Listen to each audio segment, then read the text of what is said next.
విజయవాడ పార్లమెంటుకు సంబంధించి విజయవాడ పార్లమెంట్ కూడా రాష్ట్ర వ్యాప్తంగా ఆసక్తి కలిగించే పార్లమెంటు నియోజకవర్గాల్లో ఒకటి. ఇక్కడ అన్నాదమ్ముల మధ్య వారు చూసాం. కేశినేని శివనాథ్ గారు వర్సెస్ కేశినేని చిన్ని గారి మధ్య వారు చూసాం. ఇక్కడ వైసీపీ అభ్యర్థిగా కేశినేని నాని, టీడీపీకి సంబంధించిన అభ్యర్థిగా కేశినేని చిన్ని బరిలో ఉన్నారు. ఈ స్థానాన్ని వైఎస్ఆర్ కాంగ్రెస్ పార్టీ కైవసం చేసుకుంటోంది అనేది నాగన్న చెప్తున్నమాట. వైఎస్ఆర్ కాంగ్రెస్ పార్టీ కంఫర్టబుల్గా ఈ స్థానంలో విజయం సాధించబోతుంది అనే విషయాన్ని ఆయన చెప్తున్నారు. సో వైసీపీ పార్లమెంటు పరిధిలోని అసెంబ్లీ నియోజకవర్గాలకు సంబంధించిన పరిస్థితి ఒకసారి చూస్తే జగ్గయ్యపేట అసెంబ్లీ నియోజకవర్గంలో వైసీపీ అభ్యర్థి ఉదయభాను విజయం సాధించే అవకాశం ఉంది అనేది నాగన్న వేస్తున్న అంచనా. మైలవరంలో టఫ్ ఫైట్ ఉంది. అక్కడ అసలు ఎవరు గెలుస్తారో కూడా చెప్పే పరిస్థితి లేదు అని చెప్తున్నారు. వసంత కృష్ణ ప్రసాద్ గారు వైసీపీకి సంబంధించిన రెబల్ ఎమ్మెల్యేగా ఉన్నారు. ఆయన టీడీపీ అభ్యర్థిగా అక్కడ బరిలో దిగారు. తిరుపతిరావు అని స్థానిక సంస్థలకు సంబంధించిన జెడ్పీటీసీగా ఉన్న అభ్యర్థిని వైఎస్ఆర్ కాంగ్రెస్ పార్టీ సామాజిక కోణంలో ఇక్కడ బరిలో దింపింది. చాలా టఫ్ ఫైట్ ఇక్కడ నడిచింది అని చెప్తున్నారు.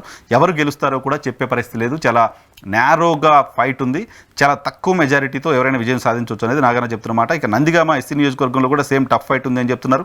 సో ఈ టఫ్ ఫైట్లో ఇక్కడ ఎవరు గెలుస్తారో కూడా చెప్పడం కష్టంగా ఉంది అని చెప్తున్నారు. తిరువూరులో కంఫర్టబుల్గా వైఎస్ఆర్ కాంగ్రెస్ పార్టీ గెలుస్తుందని, విజయవాడ సెంట్రల్లో వైఎస్ఆర్ కాంగ్రెస్ పార్టీ గెలుస్తుందని, విజయవాడ ఈస్ట్లో కూడా చాలా టఫ్ ఫైట్ ఉంది. ఇక్కడ దేవినేని అవినాష్ గారు వర్సెస్ గద్దె రామ్మోహన్ రావు గారికి మధ్య ఫైట్ నడిచింది. ఇక్కడ చాలా టఫ్ ఫైట్ ఉన్నప్పటికీ వైసీపీకి స్లైట్ ఎడ్జ్ ఉంది అనేది నాగన్న చెప్తున్నమాట. విజయవాడ వెస్ట్లో వైఎస్ఆర్ కాంగ్రెస్ పార్టీ గెలుస్తుంది అంటున్నారు. సో ఇక్కడ సుజనా చౌదరి గారు ఓడిపోతారు అనేది నాగన్న వేస్తున్న అంచనా. వెస్ట్ నుంచి ఆయన బీజేపీ అభ్యర్థిగా పోటీ చేశారు. మొత్తంగా ఈ 7 అసెంబ్లీ నియోజకవర్గాలకు గాను 3 చోట్ల టఫ్ ఫైట్ ఉంది అని చెప్తున్నారు. ఇక్కడ మైలవరంలో, నందిగామలో టఫ్ ఫైట్ ఉంది. ఎవరు గెలుస్తారో కూడా చెప్పే పరిస్థితి లేదు అని చెప్తున్నారు. విజయవాడ ఈస్ట్లో టఫ్ ఫైట్ ఉన్నప్పటికీ వైసీపీ గెలవచ్చు అని చెప్తున్నారు. జగ్గయ్యపేట, తిరువూరు, విజయవాడ సెంట్రల్, విజయవాడ వెస్ట్లో కంఫర్టబుల్గా వైఎస్ఆర్ కాంగ్రెస్ పార్టీకి సంబంధించిన అభ్యర్థులు విజయం సాధిస్తారు అనేది నాగన్న వేస్తున్న అంచనాగా ఉంది. ఇక